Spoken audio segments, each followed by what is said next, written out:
बच्चों, आज हम अध्ययन करेंगे प्रतिनिधियात्मक लोकतंत्र की पद्धतियां या प्रणालियों के अंतर्गत हम निर्वाचन की जो विभिन्न पद्धतियां होती हैं और प्रतिनिधियों को विधानमंडलों में प्रतिनिधित्व देने के लिए कौन कौन से जो है वो निर्वाचन प्रणालियां अपनाई जाती हैं तथा निर्वाचन के कितने प्रकार या ढंग होते हैं उनका हम अध्ययन करेंगे। इससे पहले वाले वीडियो में आप बच्चों ने जो है वो प्रजातंत्र का शाब्दिक अर्थ, प्रजातंत्र की परिभाषा, प्रजातंत्र के दो रूप, प्रजातंत्र के प्रत्यक्ष प्रजातंत्र को अपनाने के साधन और प्रजातंत्र की मुख्य विशेषताओं के बारे में आप बच्चों ने जाना था।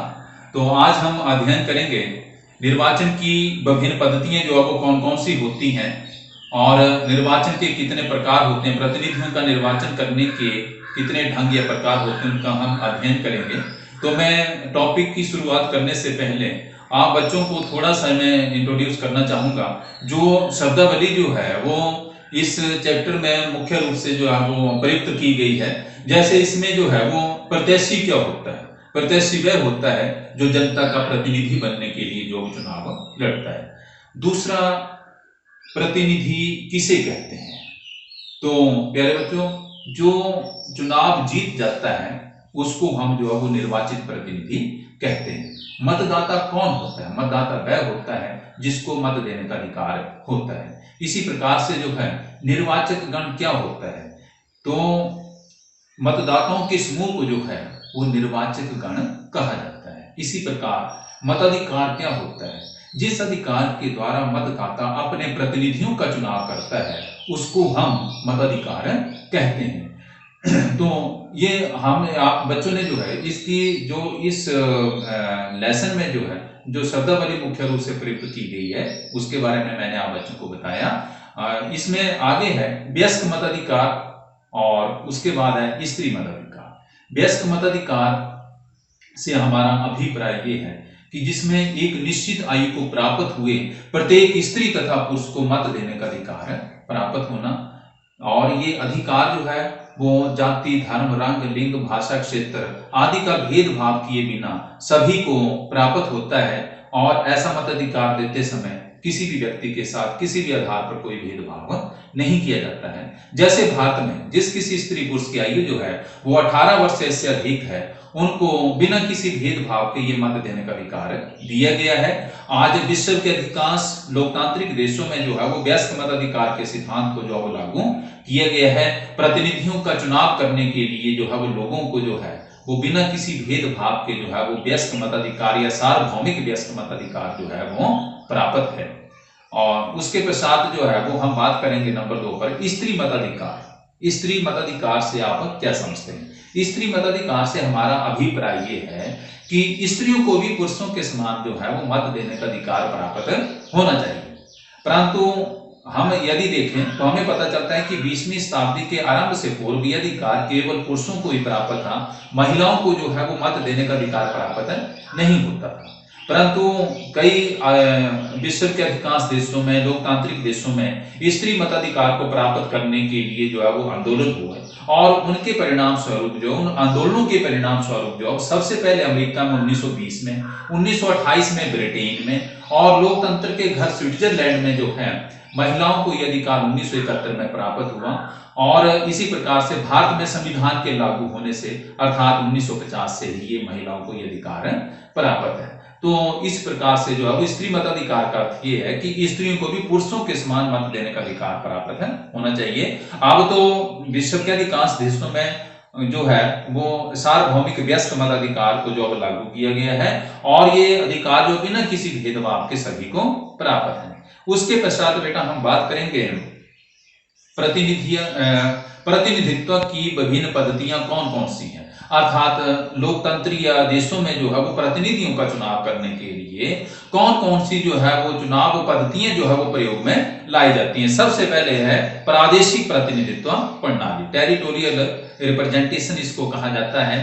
प्रादेशिक प्रतिनिधित्व प्रणाली वह प्रणाली होती है जिसमें कि एक देश का विभाजन जो है वो जनसंख्या के आधार पर निर्वाचन क्षेत्रों में किया जाता है तथा प्रत्येक निर्वाचन क्षेत्र से जो है प्रतिनिधियों का चुनाव जो है वो लोगों द्वारा प्रत्यक्ष रूप से वयस्क मताधिकार के आधार पर किया जाता है। यदि निर्वाचन क्षेत्र एक सदस्यीय है तो एक सदस्य, अगर दो सदस्यीय है तो दो सदस्य, अगर बहुसदस्यीय है तो दो से अधिक प्रतिनिधियों का चुनाव जो किसी निर्वाचन क्षेत्र से जो है वो किया जाता है।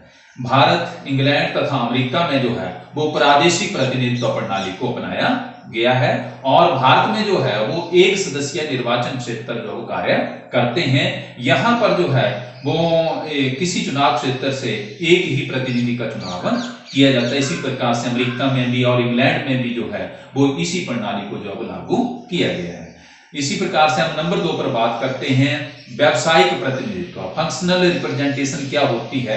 व्यावसायिक प्रतिनिधित्व प्रणाली वह प्रणाली होती है जिसमें कि एक देश का विभाजन जो है वो जनसंख्या के आधार पर निर्वाचन क्षेत्रों में नहीं किया जाता है, अपितु यह विभाजन जो है वो व्यवसायों के आधार पर किया जाता है और प्रत्येक व्यवसाय से संबंधित जो लोग होते हैं वो अपने अपने प्रतिनिधि चुनकर जो विधानमंडल में भेजते हैं। जैसे कि अध्यापक, वकील, डॉक्टर, मजदूर, दुकानदार आदि व्यवसायों में लगे हुए लोग जो हैं वो अपने अपने प्रतिनिधि चुनकर जो है वो इस प्रणाली के अनुसार विधानमंडल में भेजते हैं। इस प्रणाली का सबसे बड़ा लाभ ये है कि समाज के प्रत्येक वर्ग को, विभिन्न व्यवसायों में जो लोग लगे होते हैं उस व्यवसायों में लगे हुए लोगों को जो है विधानमंडल में प्रतिनिधित्व प्राप्त हो जाता है। उसके पश्चात हम बात करते हैं नंबर 3 पर साधारण बहुमत प्रणाली। साधारण बहुमत प्रणाली वह प्रणाली होती है या साधारण बहुमत प्रणाली से हमारा अभिप्राय यह है कि किसी चुनाव क्षेत्र से जो है वो प्रत्याशी को विजयी होने के लिए कुल डाले गए मतों का स्पष्ट बहुमत प्राप्त करने की आवश्यकता नहीं होती है, अर्थात आधे से अधिक मत प्राप्त करना जो है वो अनिवार्य नहीं होता है। अपितु इस प्रणाली में जो है उसी प्रत्याशी को विजयी घोषित किया जाता है जिस प्रत्याशी को जो है वो अन्य प्रत्याशियों की अपेक्षा जो है वो सबसे अधिक मत प्राप्त हुए होते हैं। जैसे आपको मैं एग्जांपल देता हूं, मान लो किसी निर्वाचन क्षेत्र में 4 प्रत्याशी हैं A, B, C, D। यदि किसी निर्वाचन क्षेत्र में जो है वो A को 500, B को 700, C को 800 और D को 810 मत प्राप्त होते हैं तो इसमें D प्रत्याशी को विजयी घोषित किया जाएगा क्योंकि उसको जो है वो सबसे अधिक 810 मत प्राप्त हुए हैं। तो इस प्रणाली को जो है वो साधारण बहुमत प्रणाली कहा जाता है। भारत में जो है इस प्रणाली को अपनाया गया है। अब हम बात करते हैं अनुपातिक प्रतिनिधित्व प्रणाली। अनुपातिक प्रतिनिधित्व प्रणाली को भी जो है वो विभिन्न देशों में जो है वो अपनाया गया है, परंतु इसके परिणाम जो वो अच्छे नहीं निकले हैं और बहुत कम देशों में इसको अपनाया जाता है। अब अनुपातिक प्रतिनिधित्व प्रणाली होती क्या है?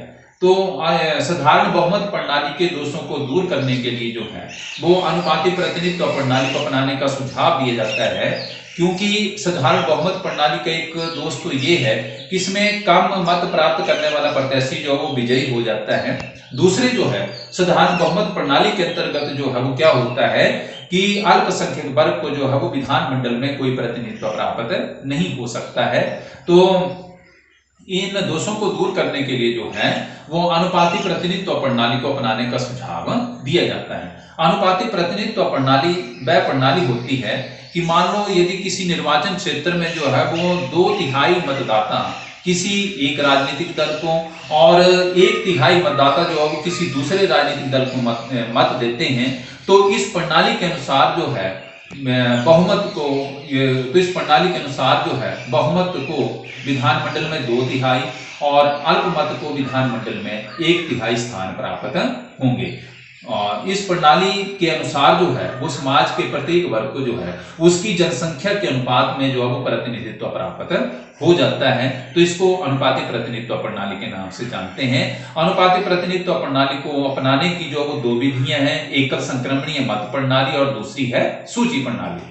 अब प्यारे बच्चों हम बात करेंगे निर्वाचन के प्रकार या निर्वाचन के ढंग कैसे जो है प्रतिनिधियों का चुनाव करने के लिए जो है वो कौन से जो है वो मेथड को जो वो अपनाया जाता है, किस कौन से निर्वाचन प्रणाली को अपनाया जाता है। तो प्रतिनिधियों का चुनाव करने के लिए मुख्यतः जो है वो निर्वाचन के दो ढंग हैं या प्रकार है। सबसे पहले है प्रत्यक्ष चुनाव या प्रत्यक्ष निर्वाचन प्रणाली, दूसरा है आपका अप्रत्यक्ष निर्वाचन प्रणाली, method of direct election and method of indirect election. अब हम सबसे पहले जानेंगे प्रत्यक्ष चुनाव प्रणाली या प्रत्यक्ष निर्वाचन प्रणाली क्या होती है। प्रत्यक्ष चुनाव प्रणाली वह प्रणाली होती है जब मतदाता जो है वो प्रत्यक्ष रूप से अपने प्रतिनिधियों का चुनाव करता है, तो उसमें उसको हम प्रत्यक्ष चुनाव प्रणाली कहते हैं। इसमें मतदाता जो है वो स्वयं जो है वो प्रत्यक्ष रूप से अपने मत के प्रयोग के द्वारा जो है वो अपने प्रतिनिधि चुनता है।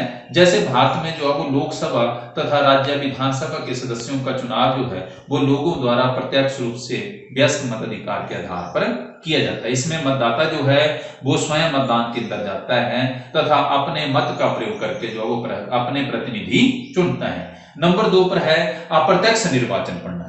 अप्रत्यक्ष निर्वाचन प्रणाली वह प्रणाली होती है जिसमें कि मतदाता जो है वो प्रत्यक्ष रूप से अपने प्रतिनिधियों का चुनाव नहीं करता है, अपितु वह पहले कुछ एक निर्वाचकों का चुनाव करते हैं, फिर ये निर्वाचक आगे जाकर जो है प्रतिनिधियों का चुनाव करते हैं। जैसे भारत में जो है वो राष्ट्रपति का जो चुनाव है वो लोकसभा राज्य विधानसभा के सदस्यों के द्वारा जो वो किया जाता है, जिनका चुनाव पहले मतदाताओं ने किया होता है। इसी प्रकार से भारत का जो उपराष्ट्रपति होता है उसका चुनाव जो है वो लोकसभा तथा राज्यसभा के सदस्यों के द्वारा जो है वो किया जाता है, तो वो भी जो है उनका चुनाव भी जो है वो लोगों ने पहले किया होता है। इसी प्रकार से जो है जो राज्यसभा के सदस्य होते हैं उनका इलेक्शन जो है वो राज्य विधानसभा के सदस्यों द्वारा किया जाता है, जिनका चुनाव जो है वो पहले जो है वो लोगों ने किया होता है। तो इसको हम अप्रत्यक्ष निर्वाचन प्रणाली के नाम से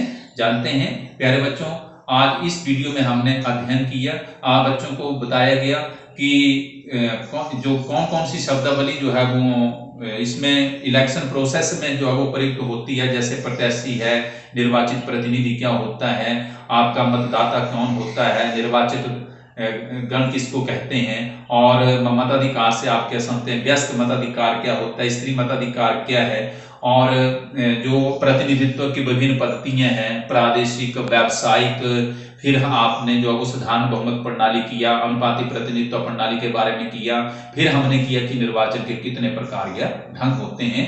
तो आप बच्चे जो है वो इसको अधिक से अधिक समझने का प्रयत्न करें, और अगर किसी भी प्रकार की कोई समस्या हो इस वीडियो को बार बार देखें, आपको सारी जो इसकी जो अध्ययन सामग्री है वो समझ आ जाएगी। धन्यवाद।